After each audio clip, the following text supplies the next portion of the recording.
ঈদের পর শুরু হবে জাতীয় নারী ফুটবল দলের ক্যাম্প। সাবিনা সহ বিদ্রোহ করা 18 ফুটবলারকে ডাকা হবে জানিয়েছেন বাফুফের সহসভাপতি ফাহাদ করিম। এদের মধ্যে 6 জনকে ভুটানের নারী লিগে খেলার অনুমতি দিয়েছে বাফুফে। চলতি বছর 4 প্রবাসী নারী ফুটবলারের ট্রায়াল নিতে যাচ্ছে ফেডারেশন। এই ঈদে জামা জুতো অ্যাক্সেসরিজের ডিসকাউন্ট। কোচ পিটার বাটলার ও নারী ফুটবলার দ্বন্দ্ব, যার সমাধান এখনো হয়নি। অনিশ্চয়তা নিয়ে বাড়ি গেছেন সাবিনা ঋতুসহ বিদ্রোহ করা 18 জন। ঈদের পর শুরু হবে নারী দলের ক্যাম্প।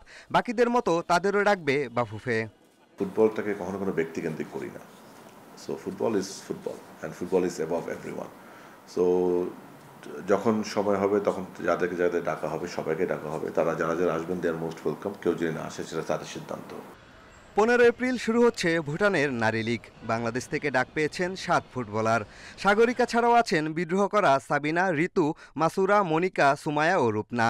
6 ফুটবলারকে ছাড়পত্র দিয়েছে বাফুফে। সাগরিকার প্রক্রিয়া চলমান।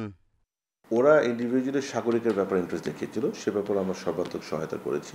সো ওইটা এখনো হয়েছিল কিনা আমি জানি না, বাট মাই আন্ডারস্ট্যান্ডিং ইজ এই 7 জনই হবেন। চলতি বছর নারী দলের জন্য জহুরা, আনিকা, শাইলা ও ইনায়া 4 প্রবাসী ফুটবলারের ট্রায়াল নিতে যাচ্ছে বাফুফে। তাদের বয়সভিত্তিক দলের পাশাপাশি মূল দলে খেলানোর পরিকল্পনা আছে ফেডারেশনের।